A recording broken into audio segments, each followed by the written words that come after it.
Bismillahirrahmanirrahim. Assalamualaikum warahmatullahi wabarakatuh. Selamat siang, salam sejahtera untuk kita semua. Perkenalkan, nama saya Muhammad Yani, dosen tetap program studi akuntansi Sekolah Tinggi Ilmu Ekonomi Nusantara Makassar. Pada kesempatan ini saya akan menjelaskan atau mendeskripsikan mata kuliah yang akan saya bawakan, yaitu ketentuan umum dan tata cara perpajakan. Dalam mata kuliah ini terdapat 3 SKS untuk mahasiswa program studi akuntansi semester 3. Mata kuliah ketentuan umum dan tata cara perpajakan ini membahas dasar-dasar hukum dan administrasi perpajakan di Indonesia yang menjadi landasan bagi pelaksanaan hak dan kewajiban perpajakan bagi wajib pajak orang pribadi maupun badan. Mata kuliah ini mengkaji secara komprehensif Undang-Undang KUP, yaitu Undang-Undang Nomor 6 Tahun 1983 beserta perubahannya dan pelaksanaannya, termasuk Undang-Undang Harmonisasi Peraturan Perpajakan. Pokok bahasan mata kuliah ini meliputi pengertian dan dasar hukum perpajakan, sistem pemungutan pajak yang berlaku di Indonesia seperti Official Assessment, Self Assessment System, dan Withholding System, dan penerbitan nomor pokok wajib pajak, dan pelaporan dan pengajuan pengusaha kena pajak, serta surat pemberitahuan dan tata cara pelaporan surat setoran pajak dan mekanisme pembayaran pajak. Nah, dalam kesempatan ini juga saya sampaikan bahwa di mata kuliah ini juga menjelaskan terkait dengan upaya hukum yang bisa dilakukan oleh wajib pajak, seperti keberatan, banding, dan peninjauan kembali atas penerbitan surat ketetapan pajak kurang bayar, surat ketetapan pajak kurang bayar tambahan, dan surat ketetapan pajak nihil, serta penagihan pajak. Berkaitan dengan sanksi administrasi dan sanksi pidana di bidang perpajakan. Nah, diharapkan dengan mata kuliah ini diharapkan mampu memahami kerangka hukum perpajakan nasional, menerapkan ketentuan administrasi perpajakan secara tepat, serta menganalisis berbagai permasalahan perpajakan yang relevan dengan praktik dunia usaha dan kebijakan fiskal pemerintah. Mata kuliah ini menjadi fondasi penting, sebelum mahasiswa mempelajari mata kuliah perpajakan 1 dan perpajakan 2, seperti pajak penghasilan, pajak pertambahan nilai, perencanaan pajak. Capaian atas pembelajaran mata kuliah ini diharapkan mahasiswa mampu, yang pertama, memahami dan menjelaskan konsep dasar dan dasar hukum ketentuan umum perpajakan yang berlaku di Indonesia. Terus yang kedua, mahasiswa mampu menerapkan prosedur administrasi perpajakan seperti pengajuan penerbitkan nomor pokok wajib pajak, pengajuan menjadi pengusaha kena pajak, pelaporan SPT tahunan untuk orang pribadi maupun badan sesuai dengan ketentuan perpajakan yang berlaku. Terus yang ketiga, mahasiswa mampu menganalisis mekanisme penetapan yang berasal dari SKP, penagihan pajak, upaya hukum pajak seperti keberatan dan banding pajak. Yang keempat, mahasiswa mampu mengidentifikasi atas terbitnya sanksi administrasi dan sanksi pidana dalam pelanggaran ketentuan perpajakan. Nah, guna mencapai seluruh capaian pembelajaran tersebut, mata kuliah ketentuan umum perpajakan ini dilaksanakan dengan menerapkan model pembelajaran berpusat pada mahasiswa, yaitu Student Center Learning atau SCL, melalui pendekatan pembelajaran kontekstual teaching learning, dan pembelajaran berbasis pengalaman experiential learning. Strategi pembelajaran dalam mata kuliah ketentuan umum perpajakan ini digunakan atau disusun dengan pendekatan student center learning yang relevan untuk mata kuliah berbasis regulasi dan praktik administrasi. Nah, pendekatan pembelajaran yang pertama Contextual interaction, yaitu mengaitkan ketentuan umum perpajakan dengan kasus nyata dunia usaha, ya, dan kebijakan fiskal terkini seperti implementasi dari berlakunya undang-undang harmonisasi peraturan perpajakan. Case method, misalnya mahasiswa menganalisis studi kasus atas sengketa pajak dari keberatan, banding, dan atas pemeriksaan untuk melatih kemampuan berpikir kritis dan aplikatif. Berikutnya, collaborative learning. Nah, berkaitan dengan diskusi kelompok dalam mengkaji peraturan perpajakan, simulasi penyelesaian kasus terkait dengan hasil pemeriksaan perpajakan. Berikutnya, problem based learning. Mahasiswa diberikan masalah administrasi perpajakan, misalnya kasus keterlambatan pelaporan SPT sampai dengan ke tahap sengketa perpajakan untuk dipecahkan secara sistematif sesuai dengan ketentuan yang berlaku. Tentu untuk memastikan pencapaian kompetensi secara objektif dan transparan, penilaian pada mata kuliah ketentuan umum perpajakan ini didasarkan pada komponen bobot yang terukur, yaitu rincian indikator penilaian. Yang pertama, indikator kehadiran dan partisipasi, di mana memiliki bobot 10%. Nah, di mana dinilai berkaitan dengan kehadiran minimal 75% sebagai syarat mengikuti ujian akhir semester. Berikutnya, keaktifan bertanya dan menjawab dan diskusi di dalam kelas. Terus yang kedua, yaitu tugas individu dengan bobot 15%, di mana penilaiannya berasal dari ketetapan analisis terhadap kasus atau regulasi yang diberikan. Terus yang kedua, kemampuan menyusun argumentasi hukum berkaitan dengan case-case dalam perpajakan. Terus yang ketiga, tugas kelompok atau presentasi dengan memiliki bobot 15%, yang penilaiannya berasal dari kualitas analisis kasus, terus kemampuan dalam mempresentasi dan menjawab pertanyaan-pertanyaan di dalam kelas, serta kerja sama tim dalam kelompok. Nah, yang keempat yaitu kuis dengan bobot 10%. Nah, penilaiannya berasal dari pemahaman konsep dasar tiap topik dari pengajuan atau pembuatan NPWP, pelaporan SPT, dan penyetoran atas pembayaran pajak serta berkaitan dengan ketetapan pajak. Yang kelima, ujian tengah semester dengan bobot 20%, di mana penilaiannya berasal dari pemahaman konsep dan penerapan ketentuan perpajakan itu sendiri. Terus yang keenam, ujian akhir semester dengan bobot 30%, yang dinilai berasal dari kemampuan analisis secara komprehensif terhadap kasus sengketa pajak, timbulnya ketetapan dan sanksi perpajakan termasuk penagihan pajak. Seluruh materi mata kuliah utama dalam perkuliahan ini didasarkan pada buku ajar yang telah kami terbitkan, yaitu buku teks utama yang berjudul Ketentuan Umum Perpajakan di Indonesia. Nah, buku ini merupakan karya kolaborasi saya dan tim pengajar mata kuliah ini yang diterbitkan oleh penerbit Alinea Indonesia pada tahun 2025.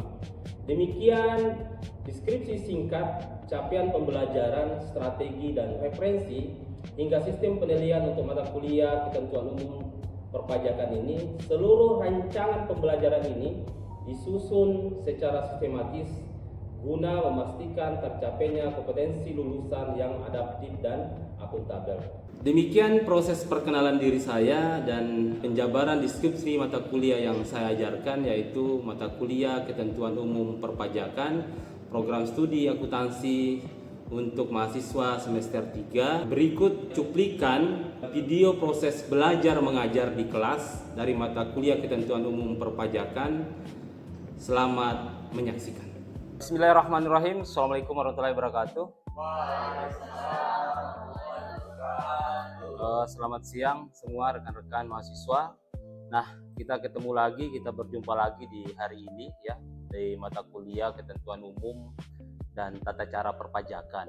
Nah, sebelum kita mulai kelas ini, Kita berdoa dulu terlebih dahulu sesuai dengan kepercayaan dan keyakinan kita masing-masing. Berdoa dimulai.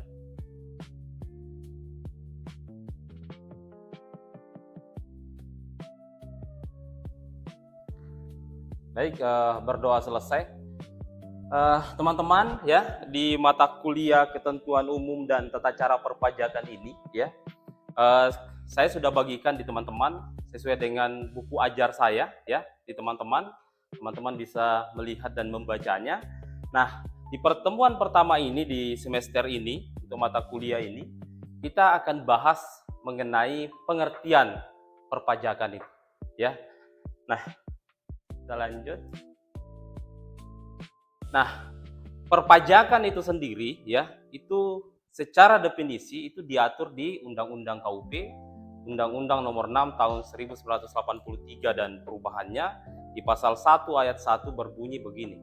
Pajak adalah kontribusi wajib kepada negara yang terhutang oleh orang pribadi dan badan dan bersifat memaksa berdasarkan undang-undang dan tidak mendapatkan imbalan secara langsung dan digunakan untuk keperluan negara bagi sebesar-besarnya kemakmuran rakyat. Nah, dari definisi ini poin yang bisa diambil bahwa pajak ini bersifat memaksa sesuai dengan undang-undang.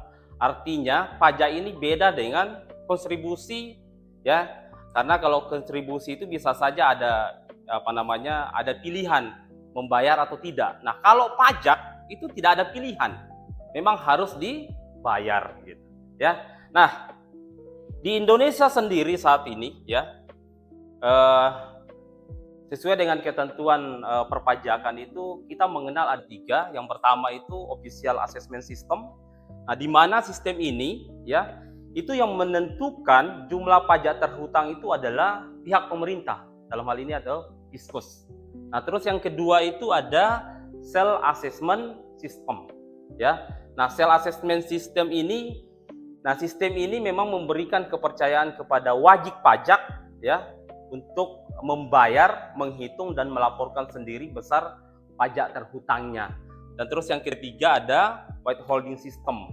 Nah, di sistem ini memberikan pihak ketiga untuk melakukan pemotongan pajak ya, gitu ya. Nah, kalau kita melihat dari 3 sistem pemungutan pajak ini, kita kembali lagi ke subjek pajak di Indonesia.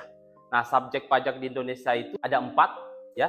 Yang pertama itu ada orang pribadi, terus yang kedua ada badan, terus yang ketiga ada warisan belum terbagi, terus yang keempat ada PUT.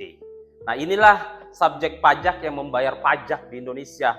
Nah, sedangkan kalau jenis pajak itu sendiri ya, ada PPH, ada PPN, ada PBB, ada BPHTB dan lain-lain ya. Dari jenis pajak itu sendiri tadi yang saya sudah sampaikan ya,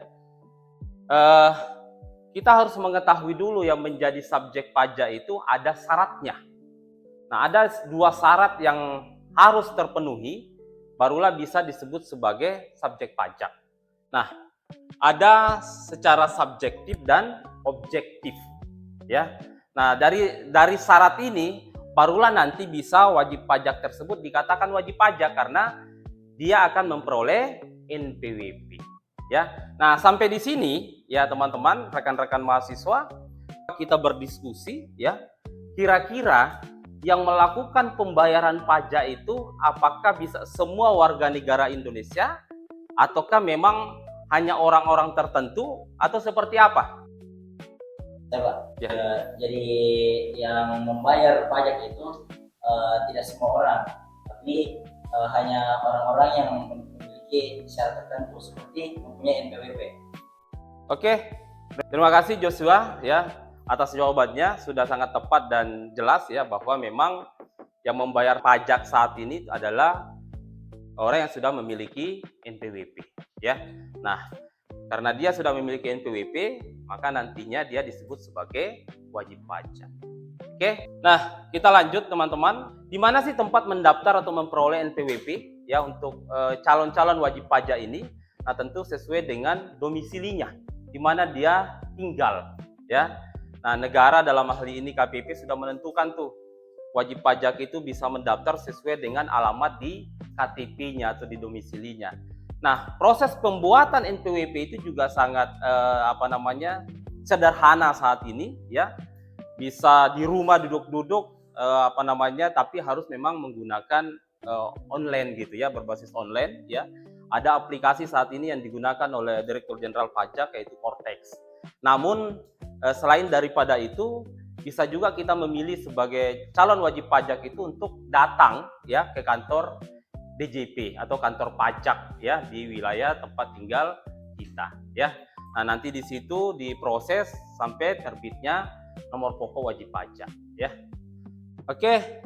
Nah, berkaitan dengan NPWP ini ya, wajib pajak setelah memperoleh NPWP, maka apalagi yang harus dilakukan ya. Nah, nanti jenis wajib pajak ini ketika dia sudah memperoleh penghasilan, maka dia atau mereka wajib melaporkan SPT-nya, yaitu SPT tahunan di awal tahun nantinya setelah tahun pajak ya. Nah, SPT ini yang dilaporkan harus sesuai dengan transaksi yang sebenarnya. Tidak bisa misalnya asal saja mengisi, tidak sesuai dengan ketentuan. Nah, terkait dengan penyampaian SPT untuk subjek pajak orang pribadi ya, itu harus menyampaikan SPT itu dengan mengisi seluruh penghasilan yang diterima di tahun itu. Nah, rekan-rekan mahasiswa, saya ingin bertanya ya, selain daripada penghasilan yang diisi di SPT, apalagi yang harus diisi oleh wajib pajak orang pribadi tersebut? Baik, silakan Nancy. Susunan anggota keluarga dan harta limpahan rumah kendaraan. Oke, terima kasih ya. Benar ya, teman-teman ya, di SPT itu ya, selain daripada penghasilan yang harus diisi, harta di akhir tahun dan susunan anggota keluarga juga wajib diisi. Kenapa harus diisi? Nah, contoh misalnya susunan anggota keluarga ada hubungannya dengan PTKP, makanya harus jelas diisi. Karena berapa jumlah anggota keluarga mengikutlah PTKP-nya. Terus mengenai harta, harta juga harus diisi. Kenapa harus diisi? Sehingga terlihat ya bahwa ya harta yang diperoleh dengan jumlah penghasilan yang jumlah penghasilan yang diperoleh di tahun tersebut itu sesuai dengan harta yang dimiliki dan secara alur harta tersebut diketahui berasal dari penghasilan atau dari mana sumbernya, seperti itu ya. Oke, masih terkait dengan SPT tadi teman-teman ya. Nah, SPT itu ada batas waktu pelaporannya. Jika batas waktu itu melebihi batas waktu, maka konsekuensi hukumnya ada sanksi yang dikenakan. Nah, selain daripada sanksi itu, karena tadi sistem perpajakan, sistem pemungutan pajak yang saya sampaikan ada 3 itu, nah kita menganut itu self assessment. Nah, self assessment itu wajib pajak sendiri itu yang membayar pajaknya, dia hitung sendiri pajaknya, dia store sendiri pajaknya, dan dia laporkan. Nah, tetapi fungsi pengawasan itu tetap ada di kantor pajak, gitu. Karena fungsi pengawasan ada di kantor pajak, biasanya atas SPT tadi yang kita sudah laporkan itu dipertanyakan. Nah, dipertanyakan itu biasanya melalui yang disebut dengan penerbitan SP2DK dan pemeriksaan. Nah, kita coba bahas sedikit terkait dengan pemeriksaan. Nah, biasanya itu ya, kalau misalnya perusahaan orang pribadi itu mendapat pengawasan oleh kantor pajak melalui proses pemeriksaan, biasa setelah pemeriksaan itu terbitlah yang disebut dengan SKP, surat ketetapan pajak yang masih harus dibayar, misalnya SKP KB gitu. Nah, apakah nilai di SKP KB itu harus dibayar oleh wajib pajak? Nah, di sini posisinya ada hak juga yang diberikan oleh undang-undang kepada wajib pajak untuk tidak membayar kalau memang nilai yang ada di SKP KB itu tidak sesuai dengan ketentuan misalnya secara formal maupun materialnya yang kita tidak sesuai oleh wajib pajak. Nah, kira-kira nih teman-teman, berkaitan dengan pemeriksaan tadi ya, kalau misalnya wajib pajak tidak setuju, upaya hukum apa yang bisa diajukan oleh wajib pajak? Saya Pak, upaya yang bisa digunakan, keberatan diajukan di Kanwil DJP. Oke, terima kasih Ayu ya, tepat ya teman-teman ya.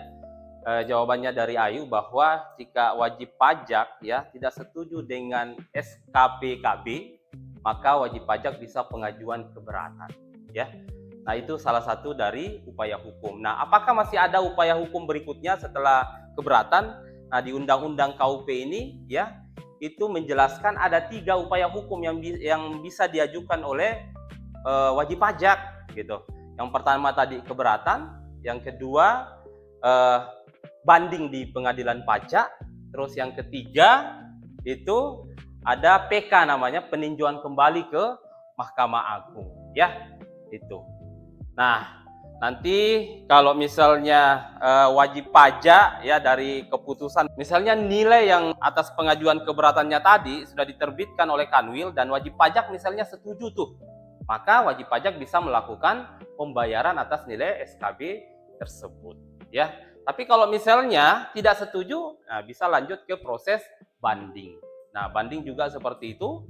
Kalau misalnya hasil putusan pengadilan dan wajib pajak sudah setuju, bisa langsung melakukan pembayaran. Tapi kalau misalnya tidak, masih ada upaya hukum berikutnya. Memang di Undang-Undang KUP ini mengatur secara keseluruhan yang berkaitan dengan hak dan kewajiban, baik itu hak dan kewajibannya wajib pajak maupun hak dan kewajibannya Direktur Jenderal Pajak dalam hal ini mewakili negara. Baik, kita lanjut ya terkait dengan pemeriksaan dan akhirnya terbit SKPKB ya. Biasanya itu pada saat dilakukan pemeriksaan Direktur Jenderal Pajak bisa saja ditingkatkan statusnya yang disebut dengan pemeriksaan bukti permulaan, itu diatur di Undang-Undang KUP di pasal 43A ya. Kalau kita bicara bukti permulaan itu berkaitan dengan tindak pidana ya.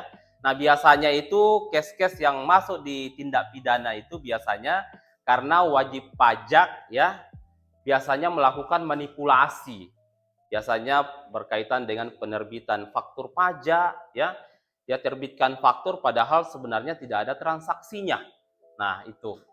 Kenapa bisa sih Direktur Jenderal Pajak mengetahuinya? Karena Direktur Jenderal Pajak juga memperoleh data dari lawan transaksi ya, dan data informasi lainnya yang berasal dari pihak ketiga.